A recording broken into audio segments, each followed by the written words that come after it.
Anyway, good evening and a warm welcome to yet another biography event. My name is Kai Bird, and I'm the director of the Leon Levy Center for Biography, a wholly unique institution hosted by the Graduate Center of the City University of New York, and founded by Shelby White and the Leon Levy Foundation in the year 2007. I want to thank Shelby for her steadfast support to the Biography Center. It is her vision that makes this program possible. I also want to thank Karen Sander and her team at the Graduate Center's Office of Public Programs for co-sponsoring this event. Please note that our next event will be on Thursday, February 16th, when David Nassau will interview Hillary Hallett about her biography, Inventing the It Girl, How Eleanor Glynn Created the Modern Romance and Conquered Early Hollywood. This will be held in the Skylight Room on the 9th floor, but also live streamed. And the following week, on Wednesday, February 22nd, I will be interviewing John Farrell about his biography, Ted Kennedy, A Life.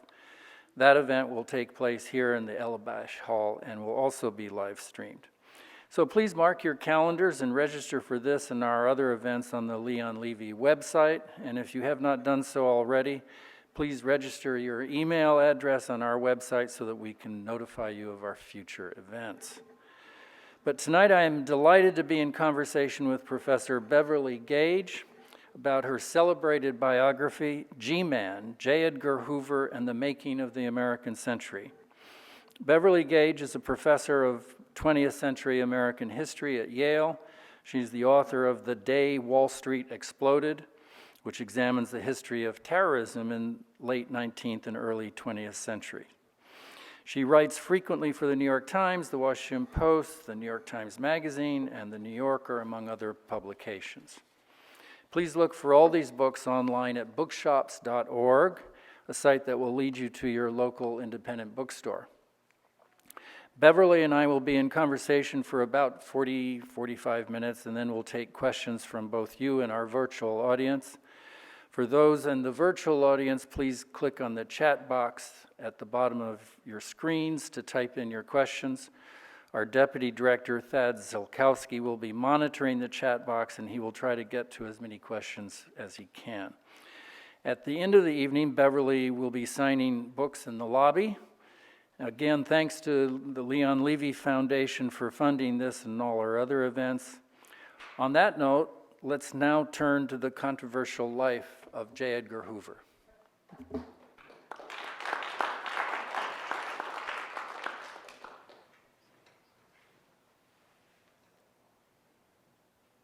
Okay, can you hear me?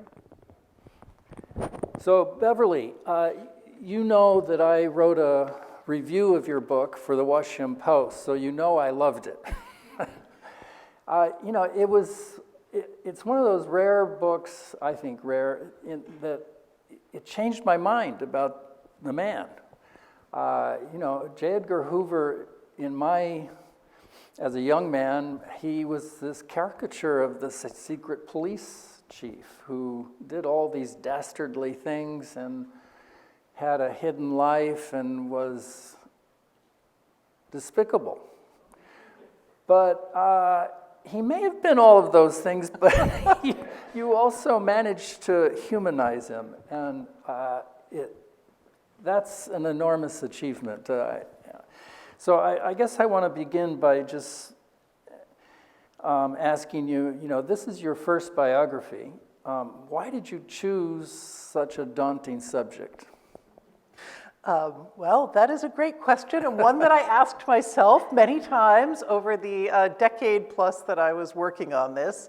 I do want to start by saying thank you for that review. So this is like the best review that anyone ever gets of a book, and it was the first major review to come out of the book, and so it really lowered my anxiety levels in profound ways. It means that it's all downhill from here for every future book, but I do want to say thank you for that, and what a pleasure it is to be here with someone who I know has read the book and read it deeply. And I guess I was interested in writing about Hoover for the reasons that you say, which is that I had that same image of him. But when I began to kind of encounter him, actually in the first book that I was writing, which was my dissertation at Columbia, which was this book about the Wall Street bombing and a bomb attack on Wall Street in New York, just down at the end of the island, I encountered a much more interesting historical character than that image suggested. And so it seemed to me a couple of things. One, that there was something to say more than this kind of one-dimensional villain character, that there were lots of new records that had come out because nobody since the late 80s and early 90s had been stupid enough to take on writing a history of J. Edgar Hoover, and then that it was a chance to do this kind of big, sweeping story. So for those of you who are not up to speed on every detail of J. Edgar Hoover's life, he was head of the FBI from 1924 under Calvin Coolidge to 1972 under Richard Nixon, and he had his fingers in a lot of things along the way. So I also thought he was just a great vehicle for telling a story about American politics. That's true. We biographers want a great vehicle to have a sweeping, because it's conveying history too. It's, very compelling to have a story to tell through one person's life that encompasses all this history. And Hoover he's just this steadfast bureaucrat who is always there through it. All these historical events. So how long did it take you? Well, I signed the contract promising that I was going to write it very efficiently in 2009. So it took, from that moment about 13 years to enter the world. And of course, I wasn't working on it at every moment. I was teaching and raising a kid and doing all the things that one does. But I lived with him for a long time in a serious way. Well, biography does take a long time. I tell people that the minimum is 5 years. My first biography took 10. So, but this was a particularly complicated one. So you obviously don't believe that a biographer has to be in love with their subject, right? That is true. Is it more interesting to do a biography of someone you're going to be critical of? Well, I haven't written a biography of someone that I really liked, so it's a little hard to answer that. But I will say that I did not come to love and admire Hoover overall. As you know, it's a pretty critical biography of him. But I remained really quite fascinated by him the entire time. I found more things that I liked about him than I expected. And I do feel like I came to understand him as a human being, and I wanted to somehow, and I do think it worked in the end, though you can tell me, find a way to humanize him, to make him someone that we could see and understand. And a lot of that meant going back to his early years, right, when he wasn't this kind of old man sitting alone in his office, listening to tapes of Martin Luther King's sex life, but going back to this earlier period and just trying to figure out what created him. Yeah, when he was a young man, just starting out at the Library of Congress. I mean, this blew me away that this is where he learned his trade, actually. To take notes, to have note cards, to have a filing system, and he was good at it. He was. He was patient and methodical, and that's what you need to create an intelligence apparatus. You need a good library. So he's sort of, oddly enough, your portrayal of him as a young man is of a librarian. Right. He's far more a librarian than a cop his entire life. So he, as you said, so he grows up in Washington, and this whole book really takes place in the city of Washington. He's born there in 1895. He dies there in 1972. He never lives anywhere else.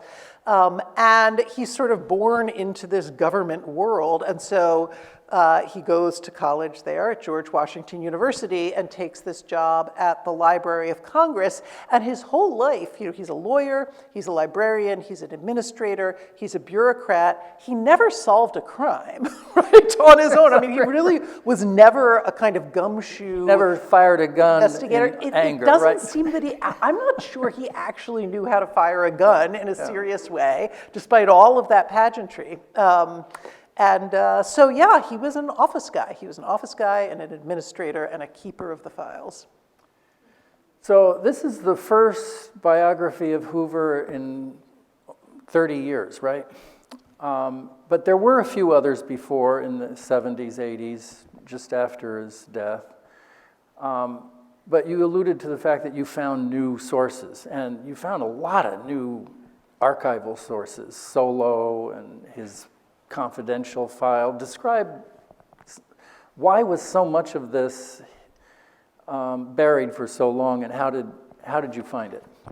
Right, there's a rash of biographies that all came out in a pretty concentrated period of time. So Hoover died in 72. The Church Committee happened in 75 and 76, and that opened up a lot of, a lot of files, but a lot of knowledge of Hoover's abuses. And so most of that first generation of biographies, there are 4 of them, they all came out between 1987 and 1993, which suggests it took them, 13 years as well. They were drawing off of that kind of first generation of material. So I had the advantage coming in decades later of a few things. So one is that the Cold War was over, and so it meant that a lot of the kind of big programs that have been very carefully guarded, like the Solo files or like Venona, right? We just knew a lot more about that. There is just routine FBI releases and lots of other researchers who in the interim have gone out and done, case studies or various pieces of this story. And then there were just some kind of crazy big document dumps. Under the Kennedy assassination law, that Records Act. Early 90s, yeah. Right, so there was the Oliver Stone movie, and everybody thought, it's been a conspiracy. And so there's a law that says that everything related to the Kennedy assassination has to be released. But what that produced in my case was that all of the records of the Church Committee and of the big intelligence investigations of the 70s have now come out. And then the last thing that was great that the other biographers didn't have access to were just digital databases. So, I could trace Hoover's genealogy a lot more efficiently than they could, and then I could take those names, put them into newspaper databases, and find out things that Hoover didn't want anyone to know about, his aunt's murder, his grandfather's suicide, right? These pretty dramatic events in his family life that you wouldn't have had any way to find without these tools. So one of the surprising things in the narrative for me was in the 1930s when he's making his name as, this crime fighter, and he's brilliant at the publicity angle. He knows how to promote himself, both internally as a bureaucrat with the politicians, but also with the public. He had a public relations machine that was cutting edge for its day, I guess. But the shocking thing is that, he was celebrated by New Dealers. He was embraced. He was like, the darling of the New Deal establishment. Efficient. He's bringing science to crime fighting, and it's it's Roosevelt who really empowers him, gives him political stature that he didn't have before. Talk about that relationship with Franklin Roosevelt and J. Edgar Hoover.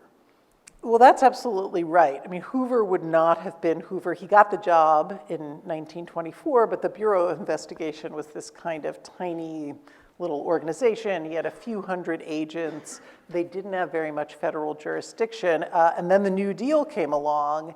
And as in everything else that Franklin Roosevelt wanted to do, it was this surge of executive and bureaucratic power, in this case in crime fighting. And so in this incredibly short period of time between 1935 And the early 1940s, the FBI basically quadruples in size and gets this vast new array of duties, which are still basically what they do today. So they get all of these new crime-fighting abilities. This is when they start to carry guns and investigate kidnappings and bank robberies and all the drama with figures like John Dillinger. That's under the New Deal. It's when they get their name, so we don't really think of the FBI this way. They had been the Bureau of Investigation, but it's a New Deal alphabet agency, right? It's like the WPA or the CCC and the FBI, and it's this surge of federal power.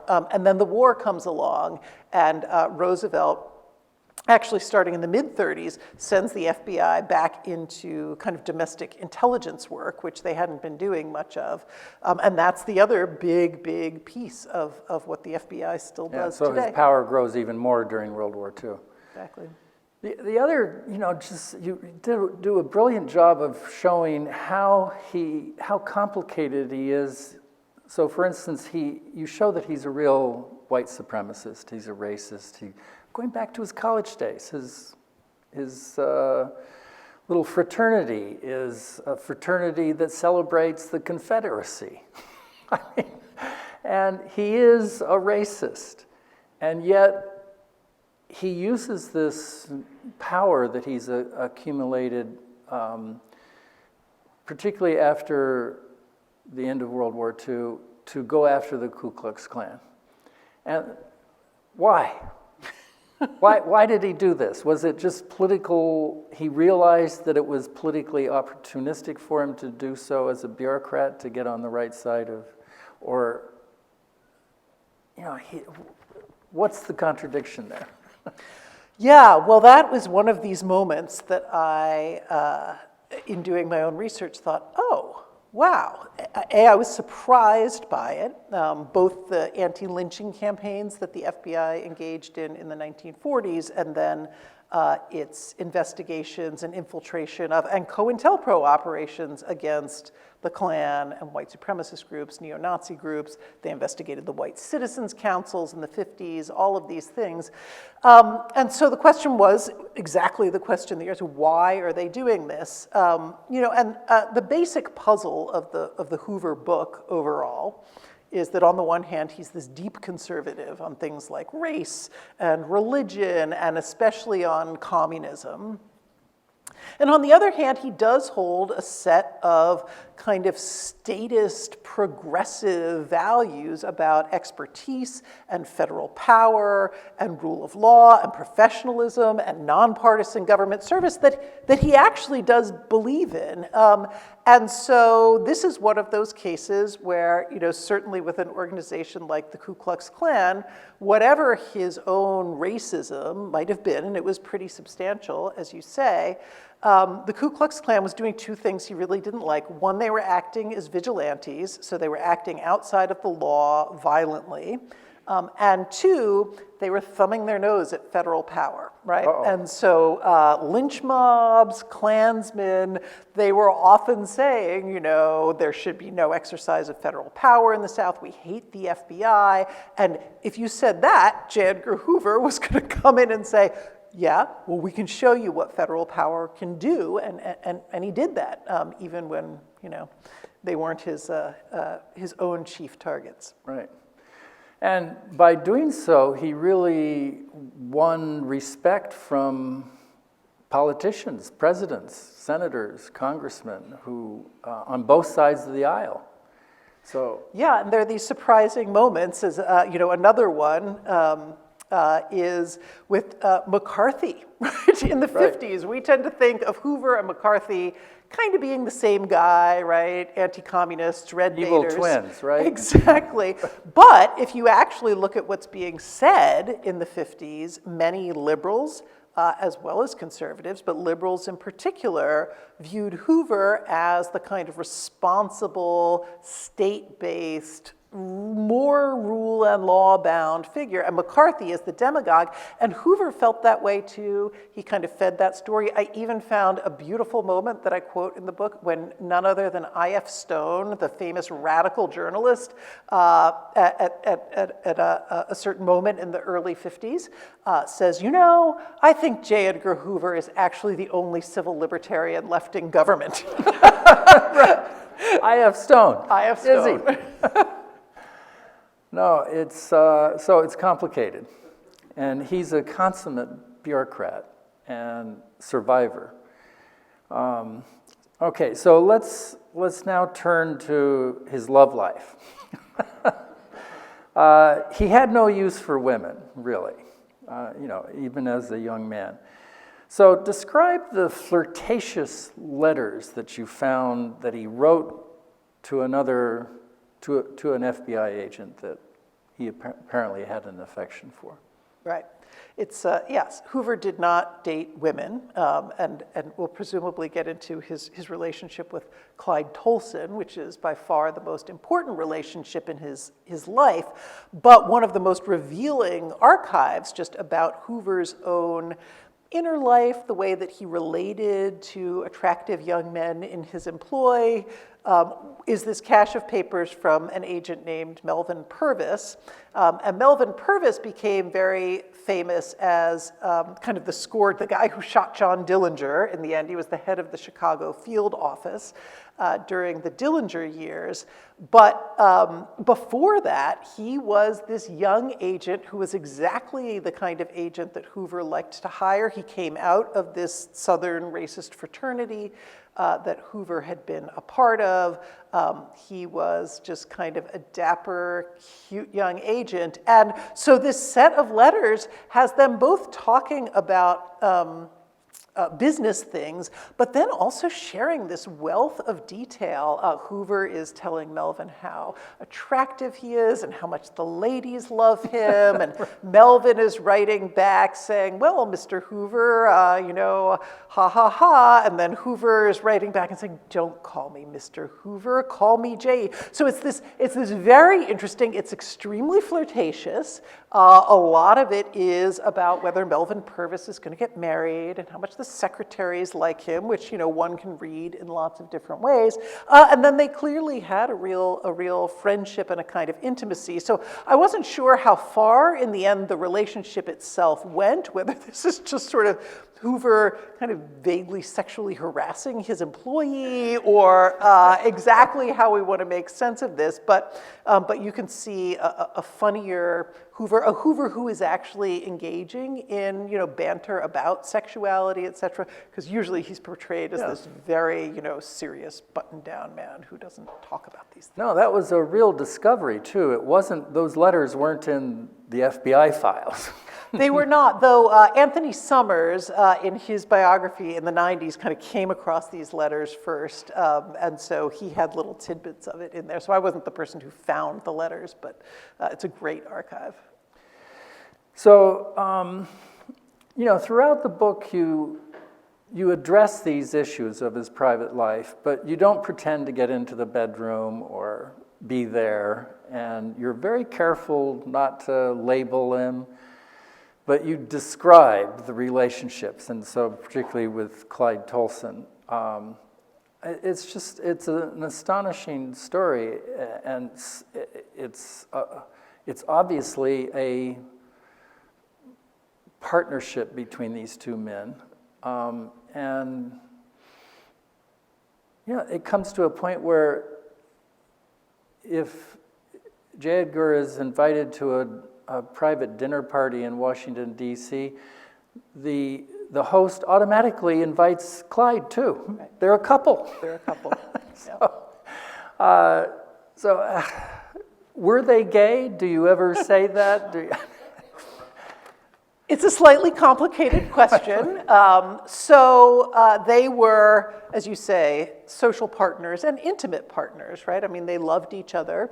So Clyde Tolson was the #2 man at the FBI, and like Melvin Purvis, they were hired around the same time, was kind of Hoover's type, the type that he hired as an agent. Tolson had gone to GW, Tolson had been in a fraternity. He was this beautiful young man when he was hired at the FBI in the late 20s, and by the mid-30s, he and Hoover are inseparable. So they're not only, working together at the Bureau, they're going to nightclubs and Broadway shows. Yeah, they have a social life. They're vacationing together.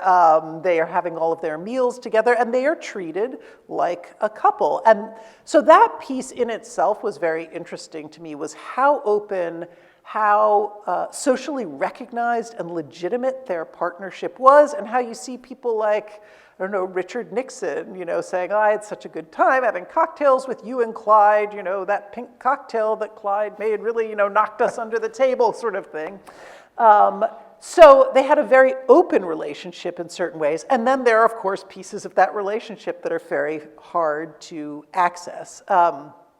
There are I guess two pieces to that. One is, were they having sex? And we just don't know. We will probably never know. Neither one of them was having sex with women or dating women. That's pretty easy to say.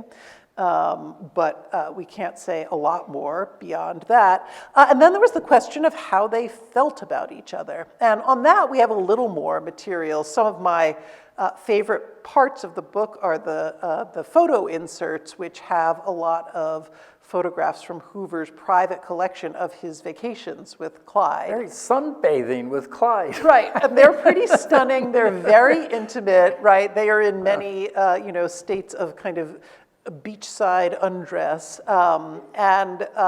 So you can get some sense of their intimacy through their writing to each other, but through these photos. But then the last piece of all of this is, of course, that they actively denied any rumor that this was a gay partnership. Hoover used FBI agents to police those rumors. So if you said at some dinner party, I hear this thing about the director, you might get an FBI agent knocking on your door and saying, literally, you shouldn't say such scurrilous things about one of the finest Americans that we've ever known. And then, of course, they were very involved in policing other people's sex lives and in the Lavender Scare of the 40s, 50s, and 60s, when it was federal policy that gay people could not be employed in the federal government. Now, Hoover didn't make that policy, but he was very active in enforcing it as the head of the FBI. Right, yeah. So, Beverly, I just signed a contract to do Roy Cohn. So I'm particularly interested in this issue because I cannot understand how Roy Cohn could operate in the way he did and be so public, and yet he was always in the closet. And, there was, I don't know, but maybe... I think we can say pretty definitively that Roy Cohn was gay. Roy Cohn was gay. I think when his mother died, he lived with his mother until she died in 1966. So did J. Edgar Hoover. Exactly. And when she passed on, he sort of cut loose. So in the late 60s, 70s, it was his behavior was way, way out of the closet, but he was always in denial. And yet I get the sense that in the 40s, in the 30s, 40s, 50s, there was a sort of complicity in heterosexual culture to look the other way. Would that help to explain how J. Edgar and Clyde could get away with what they did? I do think so. I mean, there were lots of people, particularly if you were a public figure, right? It was a very different culture, press culture, media culture, as well as kind of social culture. So Hoover and Clyde were sort of an open, unstated secret. And it's amazing the number of people in their orbit, from Roy Cohn to Joe McCarthy himself, about whom there are a whole series of allegations and rumors the whole time about their own sexuality. In McCarthy's case, Hoover helped to quash some of those rumors, and McCarthy very quickly got himself married to a woman, and so that helped as well. His secretary. His secretary, exactly. Okay, so contrary to popular assumptions, at least for my generation, J. Edgar Hoover was no rogue elephant as head of the FBI. He always got authorization to do what he was doing, whether it was monitoring the Ku Klux Klan or the COINTELPRO operations, or he always had a piece of paper to cover his activities from the president or from the attorney general. And the first wiretappings were authorized by Franklin Roosevelt, right? And the wiretappings of civil rights activists in the 60s were authorized by Bobby Kennedy and Johnson. And I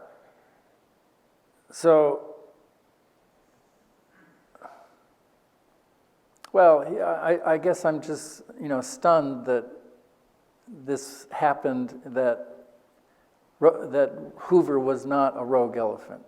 But that, you would agree. I would. That was kind of one of the... Did he ever do anything without authorization?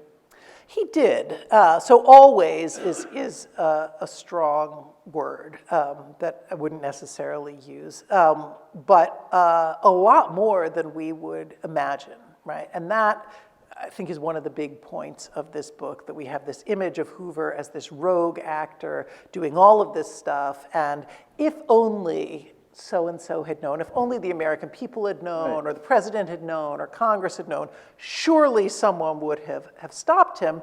But actually, a lot of what the FBI did was perfectly public. I mean, Hoover was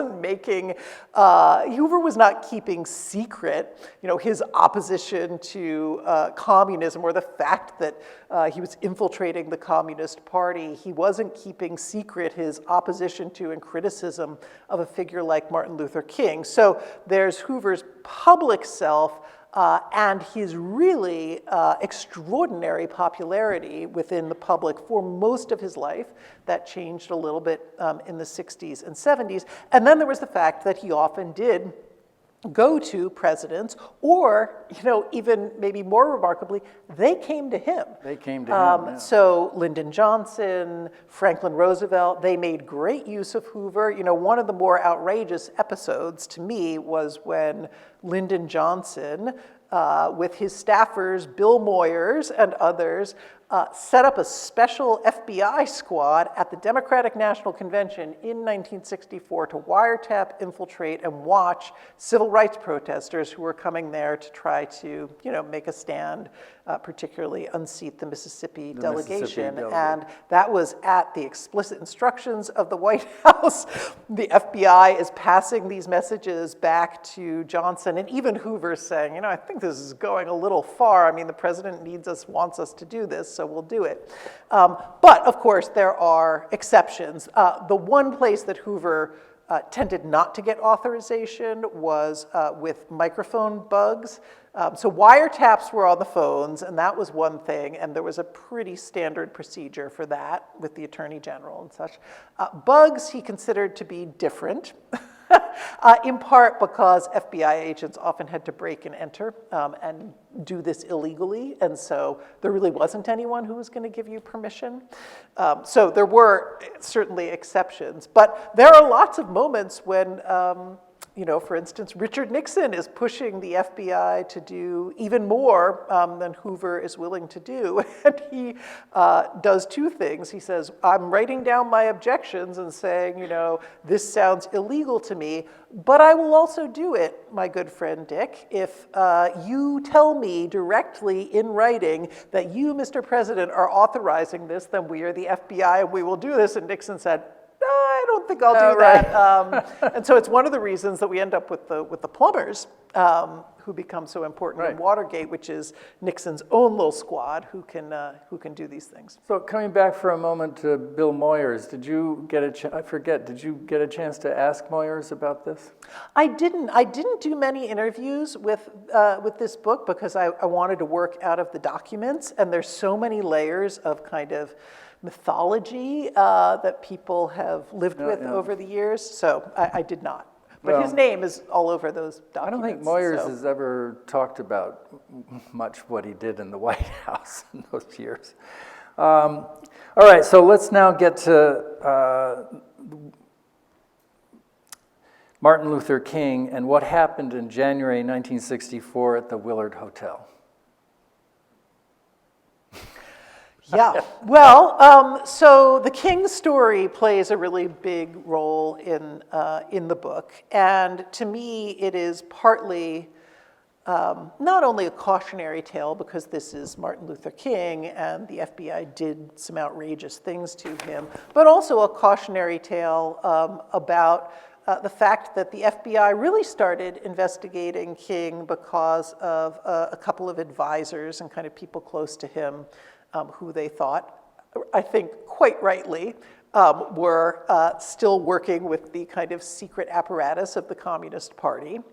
But what starts as a national security investigation then becomes wiretaps on those advisors, then becomes wiretaps on King himself, which, as you say, were authorized by Robert Kennedy as Attorney General. Then those wiretaps tell the FBI where he's going, and so they begin bugging his hotel rooms. They start bugging his hotel rooms, and they find out about this rather prodigious extramarital sex life that King bugging has. Meaning placing bugs in lamps. Placing microphones in lamps inside the rooms. And then it goes from being a surveillance operation into a kind of active harassment and intimidation operation.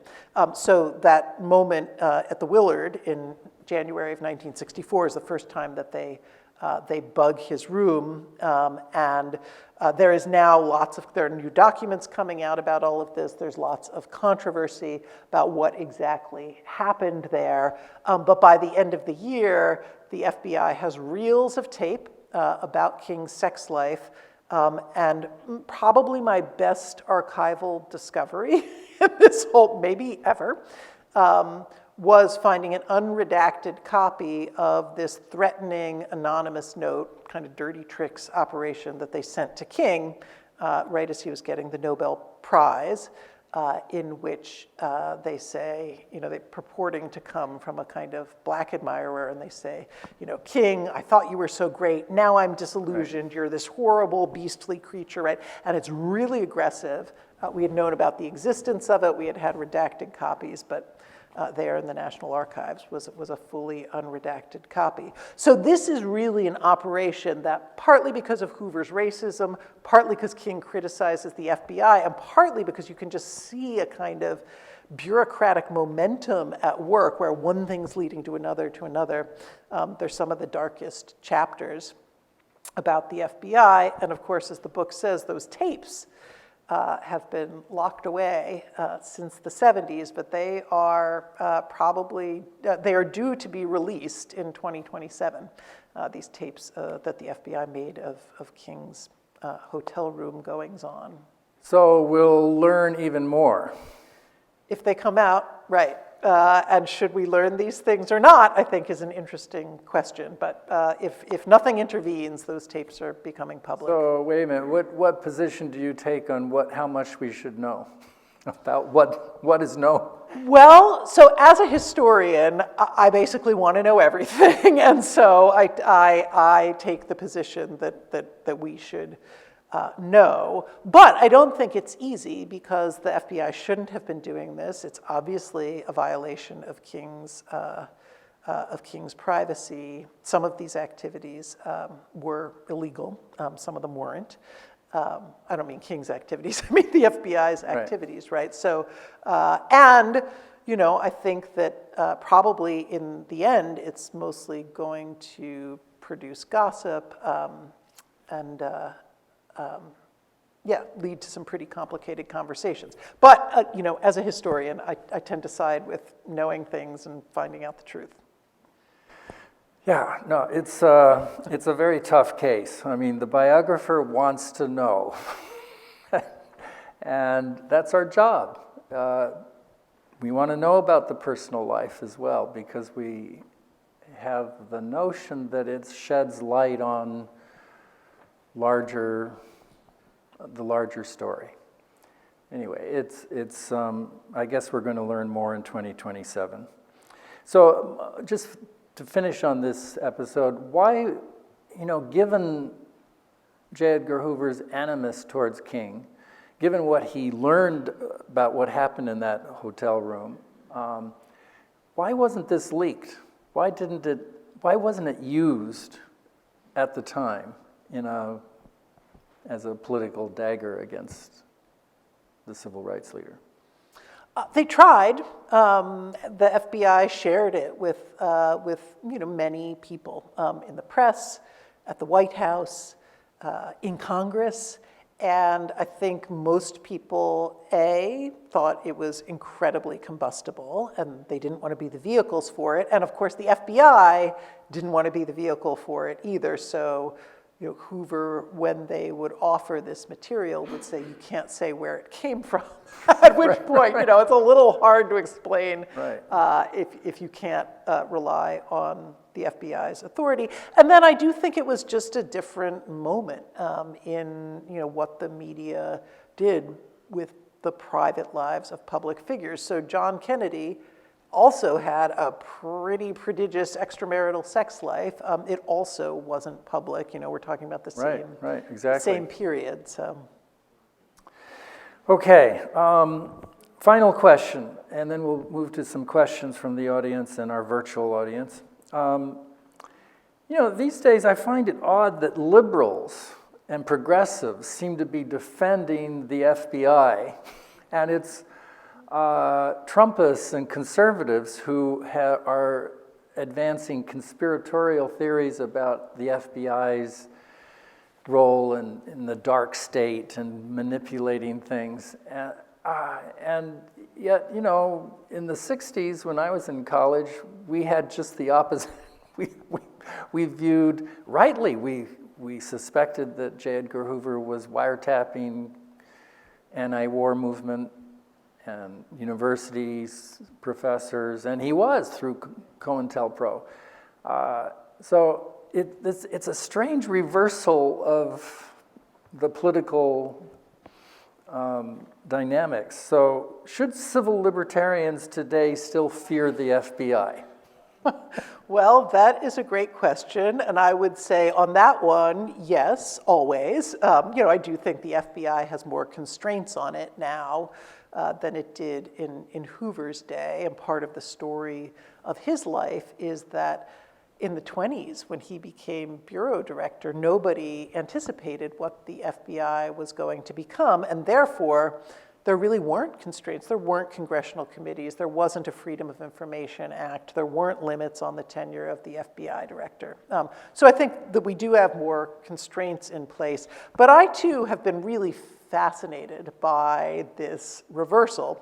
And it is borne out, so not only in the news stories we're seeing, but if you look at public opinion polls, when Hoover died, in the early 70s, and then pretty consistently since that time, Republicans were much more enthusiastic about the FBI, and it was Democrats and liberals who were more skeptical, and the polls have absolutely reversed at this point.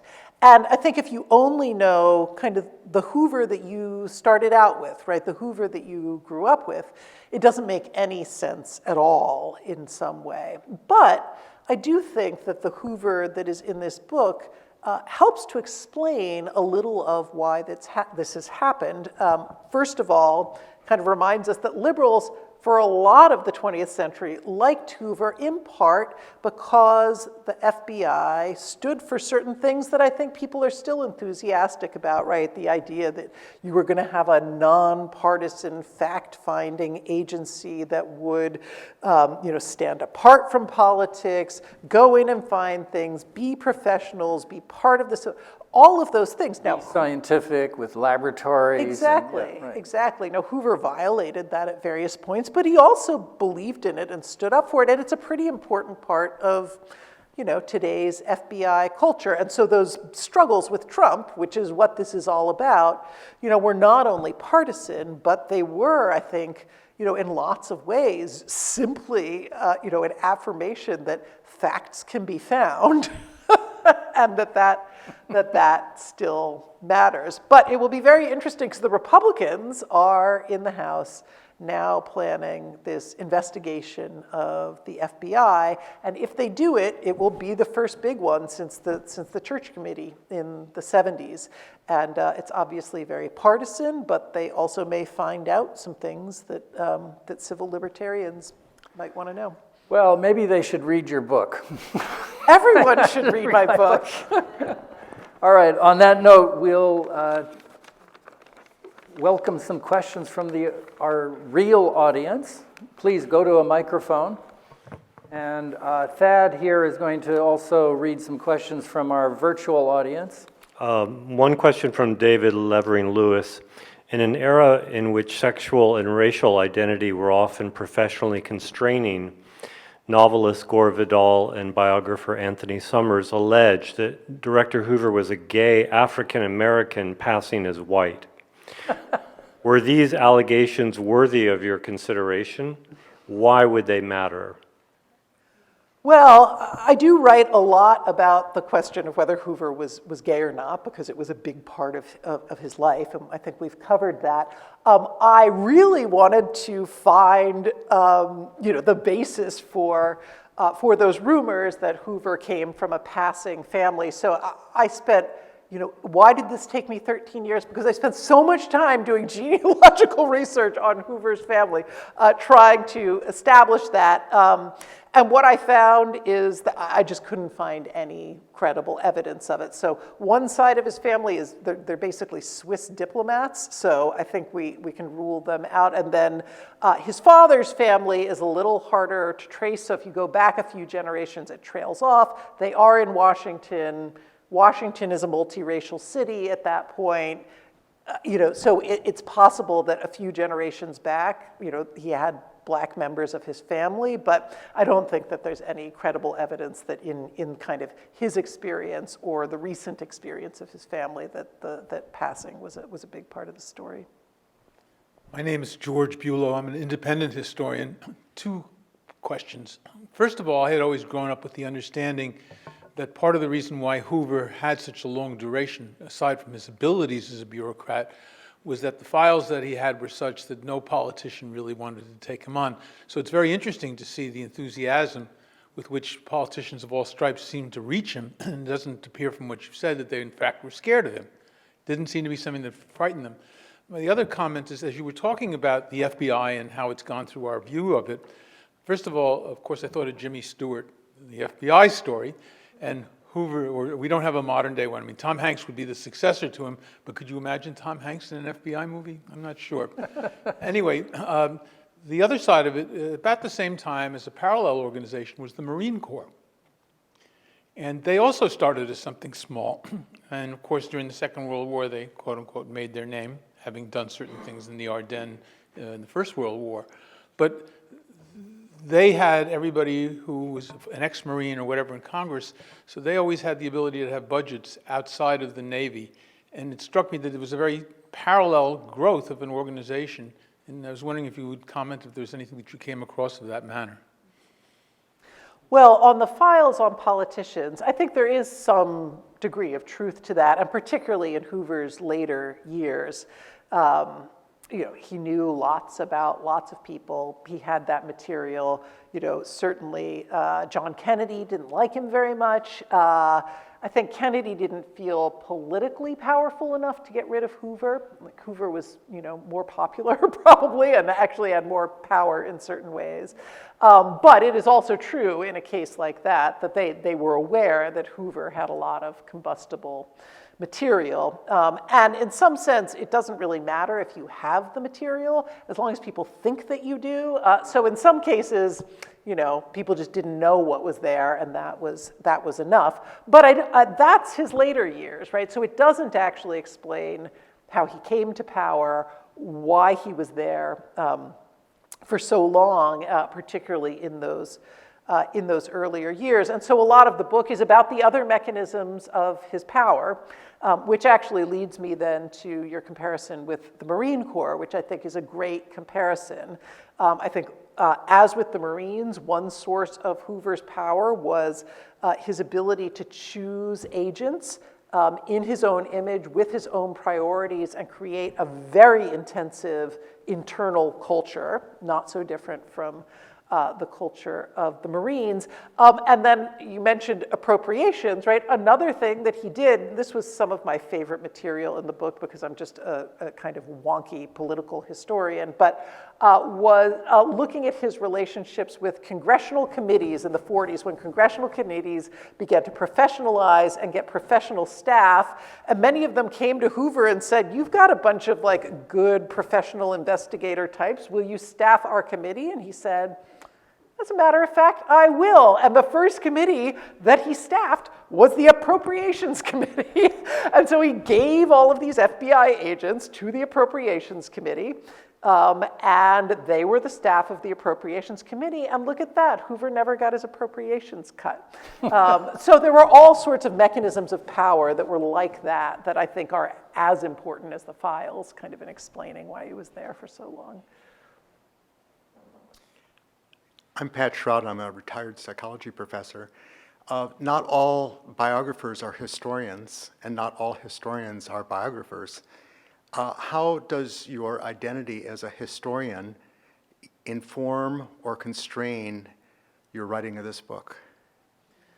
That's a really interesting question, and I think that it's quite true that some historians like biography, many historians scorn biography. And I would say being a historian, it made me pretty selective about who I wanted to do a biography of, and that this is not just a book about the man himself, who I'm interested in, but not that interested in, right? It is about the man as a vehicle into a story about the growth of American government and the security state and the administrative state and the ways that government power shapes social movements on the ground and constrained democracy, and all of these kind of big questions. And so Hoover was a very good vehicle for that, in part because he was there so long, and he doesn't have boring periods of his life, right? Many people have a few moments where they're really interesting and significant, and then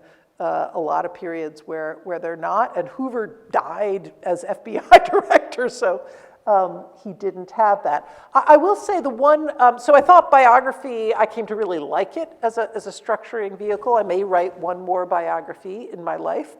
Who? Ronald Reagan.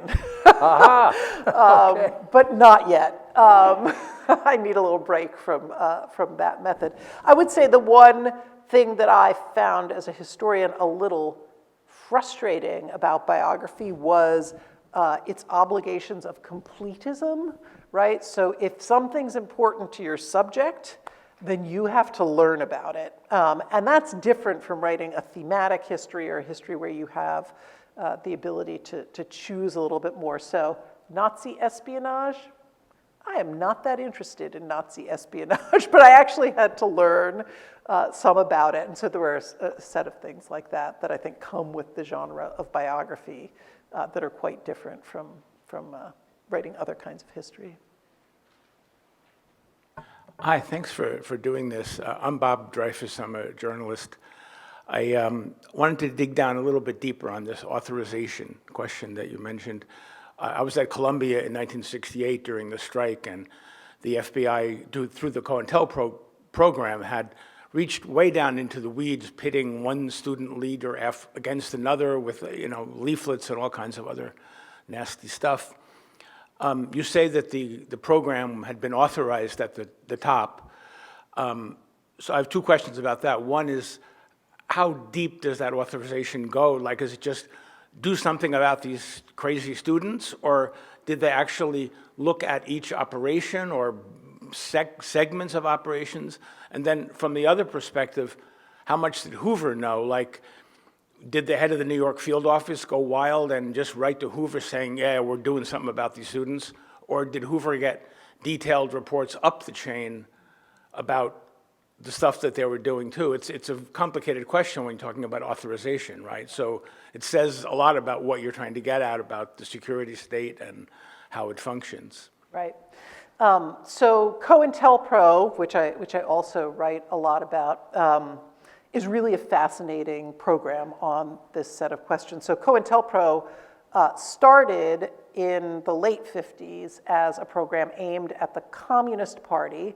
COINTELPRO stands for Counterintelligence Program. And as you were suggesting, it wasn't just surveillance or even infiltration, right? Even sending in informers. It was a program of active disruption. So trying to pit different leaders against each other. Some of my favorite stuff were the memos that were like, you know what's going to destroy the movement? I mean, starting with the communists and then later on, it's like, if you make the meetings really long, really boring, ask irrelevant questions. And I was like, that is what destroys social movements. They actually were pretty smart about that. And then there was, much more nefarious stuff, the kinds of things they were doing to King, efforts to spread sexual rumors, make people jealous of each other, et cetera, et cetera.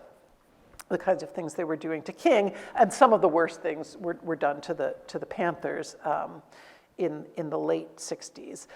So on the question of authorization, I think there were a couple of things that were interesting to me. One is that in this new rash of files that have come out as part of the JFK and Church Committee release, there were lots of indications in off-the-record testimony, sort of notes that were there about what Hoover was going to say off the record to Congress, that he was mentioning that we have a counterintelligence program, it's a program of disruption. It's also clear that he told Dwight Eisenhower and the National Security Council, right, sort of high-level officials, about the existence of a disruptive program aimed at the Communist Party in the late 50s. That was COINTELPRO. And nobody said anything about it, right? Nobody tried to stop this.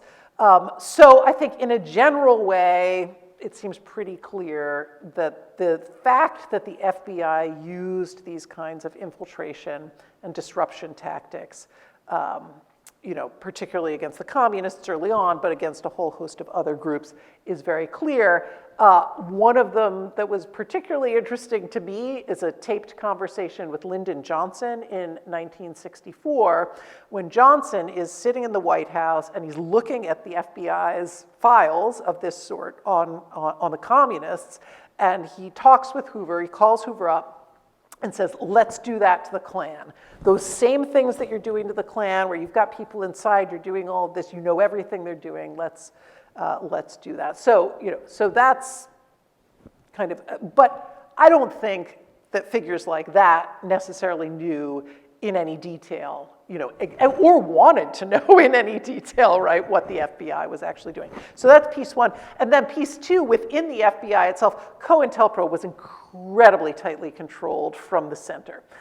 So you could not, agents may have done this stuff anyway, but Officially, you were not supposed to engage in these kind of disruptive tactics without explicit approval from the center. There are lots of moments where they write this, long memo about how they're planning to pit this leader against this leader and, send this anonymous note, and it actually gets vetoed at headquarters. They say, I don't know, that doesn't seem, the kind of risk-benefit ratio doesn't seem right. And then there are lots of things that are authorized. But that was very tightly controlled. Hoover or one of his top deputies would have known everything that was going on in those programs, including, what was happening at Columbia, Yale, college campuses. How good a police agency were they actually?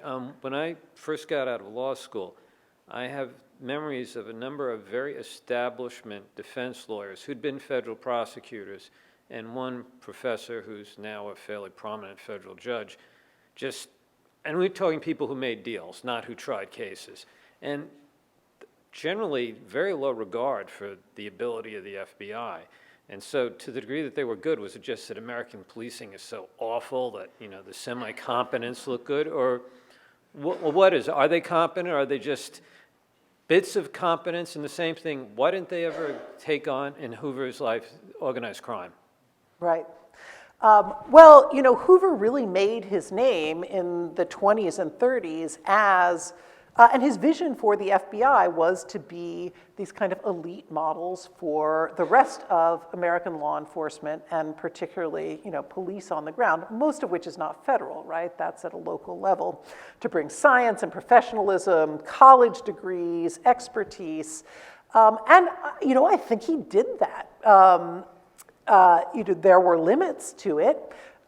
Some of it was just PR, but in a basic way, that was how he envisioned the FBI. I think it is a role that the FBI has played over the course of its history, is to be this kind of, college-educated, elite model law enforcement agency, the lab, the crime statistics, right, to kind of take these tools of modern social science as well as to be competent investigators. So, I think that's a big part of who they've been, and Hoover wouldn't have been successful as an FBI director if he ran a totally incompetent agency. So there are lots of things that they did wrong, but in a lot of cases when something tough needed to be done, they also came through.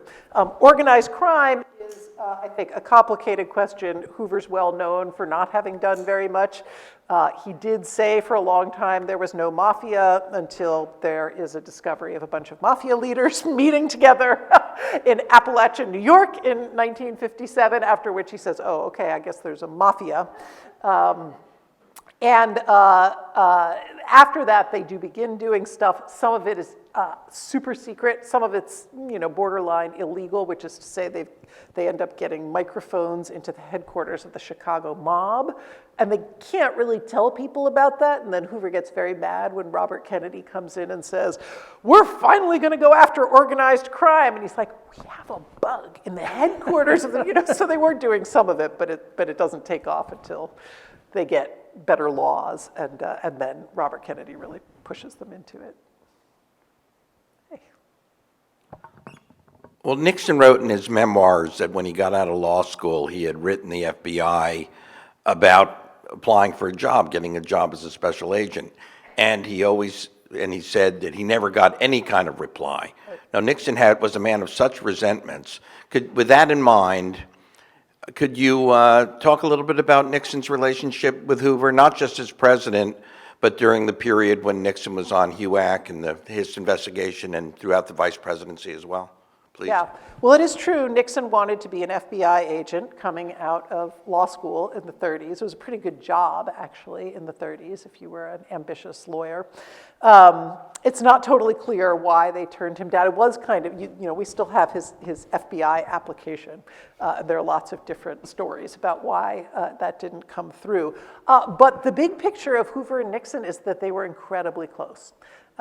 They met sort of through the Alger Hiss case in the late 40s, but particularly during Nixon's time as vice president, They forged what, though we might think of these as, two of the sort of least appealing, most friendless men in American life, they really liked each other. They hung out together all the time.